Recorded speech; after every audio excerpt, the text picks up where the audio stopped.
2020년 9월 23일 수요일 새벽 기도회를 주기도문으로 시작하겠습니다. 하늘에 계신 우리 아버지, 아버지의 이름을 거룩하게 하시며 아버지의 나라가 오게 하시며 아버지의 뜻이 하늘에서와 같이 땅에서도 이루어지게 하소서. 오늘 우리에게 일용할 양식을 주시고 우리가 우리에게 잘못한 사람을 용서하여 준 것 같이 우리 죄를 용서하여 주시고 우리를 시험에 빠지지 않게 하시고 악에서 구하소서. 나라와 권능과 영광이 영원히 아버지의 것입니다. 아멘. 찬송가 180장 하나님의 나팔소리 함께 찬양합니다.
오늘 하나님께서 우리 화평 공동체에 주신 말씀은 고린도전서 15장 12절에서 19절까지의 말씀입니다. 제가 봉독해 올립니다. 그리스도께서 죽은 자 가운데서 다시 살아나셨다 전파되었거늘 너희 중에서 어떤 사람들은 어찌하여 죽은 자 가운데서 부활이 없다 하느냐. 만일 죽은 자의 부활이 없으면 그리스도도 다시 살아나지 못하셨으리라. 그리스도께서 만일 다시 살아나지 못하셨으면 우리가 전파하는 것도 헛것이요 또 너희 믿음도 헛것이며 또 우리가 하나님의 거짓 증인으로 발견되리니 우리가 하나님이 그리스도를 다시 살리셨다고 증언하였음이라. 만일 죽은 자가 다시 살아나는 일이 없으면 하나님이 그리스도를 다시 살리지 아니하셨으리라. 만일 죽은 자가 다시 살아나는 일이 없으면 그리스도도 다시 살아나는 일이 없었을 터이요. 그리스도께서 다시 살아나신 일이 없으면 너희 믿음도 헛되고 너희가 여전히 죄 가운데 있을 것이요. 또한 그리스도 안에서 잠자는 자도 망하였으리니 만일 그리스도 안에서 우리가 바라는 것이 다만 이 세상의 삶뿐이면 모든 사람 가운데 우리가 더욱 불쌍한 자이리라. 아멘. 정글의 법칙이라는 프로그램을 본 적이 있으십니까? 연예인과 유명한 셀럽들이 전 세계에 있는 오지와 정글에 가서 일정 기간 동안 생존하는 모습을 담아내는 리얼리티 예능 프로그램입니다. 이 예능을 보다 보면 참 자연은 위대하구나. 그리고 그 위대한 자연에서 살아가려는 인간의 연약함을 느끼게 해주는 프로그램이었습니다. 저는 그래서 이 프로그램을 참으로 즐겨보고는 했었습니다. 비록 코로나19 때문에 해외로 나갈 수가 없어서 한동안 방송이 중지되었다가 이제는 한국에 있는 오지를 다니면서 방송을 재개한다는 뉴스 기사를 본 기억이 납니다. 제가 이 방송을 보면서 기억이 남는 장면이 하나 있었습니다. 이 프로그램의 주인공 격인 김병만 족장이 정글에서 생존을 위해 집을 짓는 장면과 게스트로 출연한 출연자가 정글에서 집을 짓는 장면이 참으로 다르구나 하는 것이었습니다. 집을 짓는 경험이 다양한 김병만은 다양한 환경에서 집을 지어봤기 때문에 다양한 재료와 환경 가운데서 뚝딱뚝딱 집을 지어내고는 합니다. 금방 기둥을 짓고 지붕을 만들어서 근사한 집을 어렵지 않게 만들어내고는 합니다. 물론 제가 만들지는 못하지만 말이죠. 그런데 김병만 족장보다 반대쪽에 있는 힘도 더 세고 키도 큰 사람도 집을 짓고는 합니다. 큰 키로 나무도 번쩍번쩍 척척 자르고 번쩍번쩍 나르고 못하는 것이 없는 것 같습니다. 집도 그럴싸하게 잘 짓는 것 같습니다.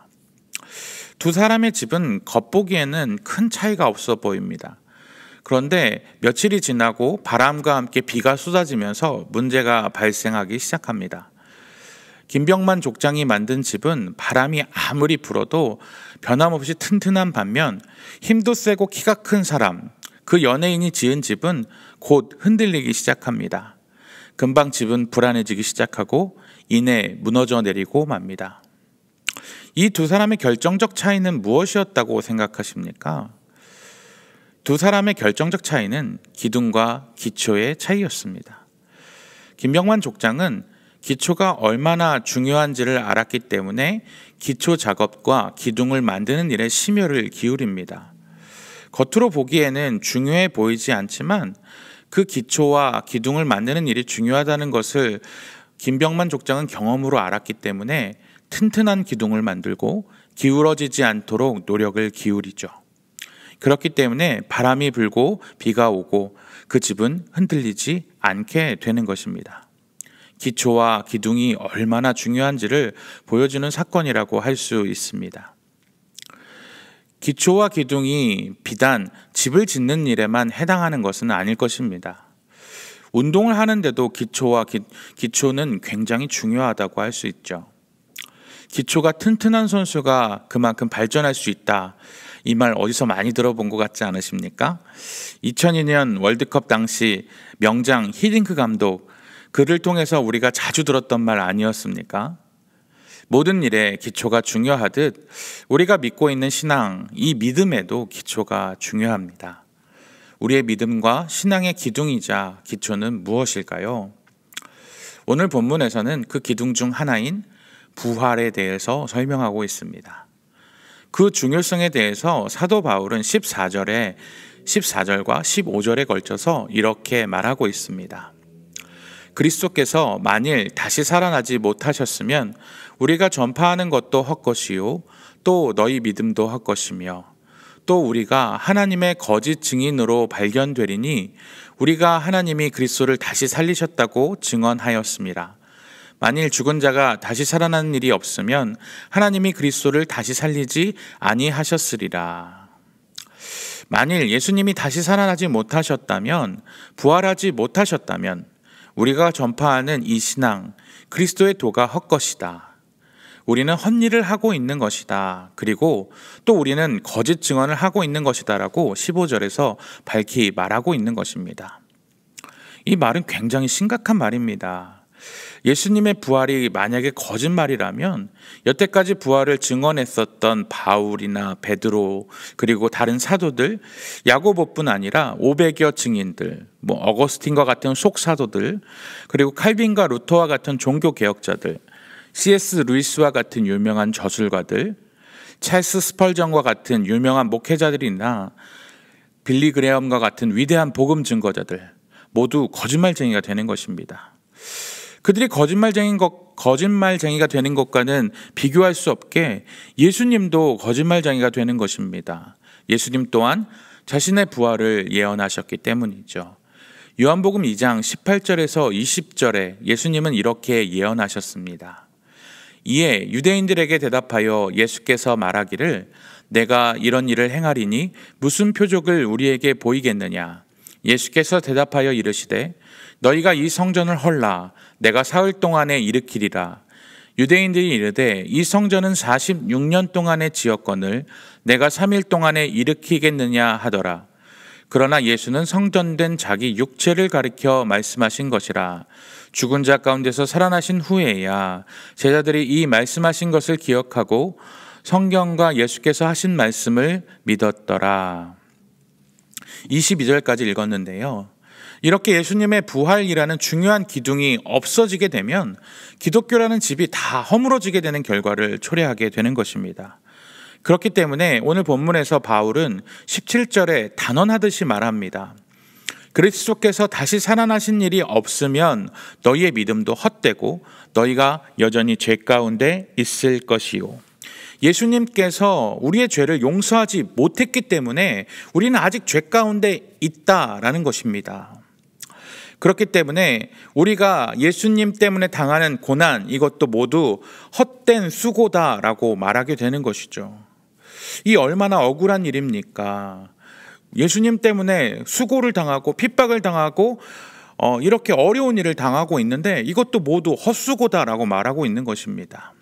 19절 말씀에도 이렇게 말하죠. 만일 그리스도 안에서 우리가 바라는 것이 다만 이 세상의 삶뿐이면 모든 사람 가운데 우리가 더욱 불쌍한 자이리라. 자, 여기까지 우리가 읽었으면 우리는 정말 불쌍한 사람입니다. 그런데 이를 바꿔서 말하면 어떻게 됩니까? 예수님의 부활이 사실이라면 이 집 모두가 사실이 된다는 것이죠. 주님은 모든 잠자는 자들의 첫 열매가 되셨고 이 믿음을 가진 자들에게는 주님이 그렇게 첫 열매가 되신 것처럼 우리도 예수님처럼 될 것입니다. 요한일서 3장 2절의 말씀입니다. 사랑하는 자들아, 우리가 지금은 하나님의 자녀라. 장래에 어떻게 될지는 아직 나타나지 아니하였으나 그가 나타나시면 우리가 그와 같을 줄을 아는 것은 그의 참모습 그대로 볼 것이기 때문이니. 이 말씀을 세번역 성경으로 보면 그 뜻이 아주 명확해집니다. 우리도 그와 같이 될 것이다. 우리도 주님과 같이 부활할 것이다. 우리가 그 믿음을 가지고 살아가면 우리도 예수님처럼 부활할 것입니다. 이 땅의 것에 마음 두지 아니하고 오직 하나님께만 집중하는 삶을 살아가야 하는 것, 그것이 바로 우리의 마음가짐이 되어야 할 것입니다. 사랑하는 화평교회 성도 여러분, 저는 오늘 말씀을 준비하다 보니까 예전에 부모님을 따라서 교회에서 부르던 이 찬양이 생각났습니다. 죄 많은 이 세상은 내 집안이네. 내 모든 보화는 저 하늘에 있네. 저 천국 문을 열고 나를 부르네. 나는 이 세상에 정들 수 없도다. 오 주님 같은 친구 없도다. 저 천국 없으면 난 어떻게 하나. 저 천국 문을 열고 나를 부르네. 나는 이 세상에 정들 수 없도다. 아멘. 우리는 주님과 함께 부활할 사람들이고 이 세상에서 영원히 살아갈 사람들이 아닙니다. 이 찬양의 고백이 오늘 우리의 고백이 되어지기 원하며 우리의 삶의 평생의 고백이 되시기를 간절히 기도합니다. 이 시간 우리 함께 기도하며 나아가겠습니다. 우리가 이 세상을 살아갈 때에 부활의 소망을 가지고 이 믿음 잃어버리지 아니하고 천국의 소망을 가지고 살아가는 사람들이 되게 하시고 썩어질 세상에 소망을 두지 아니하고 영원한 하나님 나라의 상급을 바라보며 살아가는 우리 화평의 가족들이 되게 해달라고 기도하시기 바랍니다. 추석 명절이 다가오고 있는데 우리 모든 공동체 지체들을 코로나19로부터 지켜주시고 아무 사고 없이 오갈 수 있도록 지켜주시고 코로나가 더 이상 확산되지 않게 하시고 하루속히 진정되게 하여 주시고 대면 예배가 하루속히 이루어질 수 있도록 모든 성도가 함께 모여 예배하는 은혜를 허락하여 달라고 기도하여 주시기 바랍니다. 하반기 참사랑 축제가 하나님께서 예비한 영혼들을 붙여주시고 우리 가족들 가운데 주님을 모르는 가족들을 초대하여서 그들에게 복음을 전하고자 준비하는 가운데 있습니다.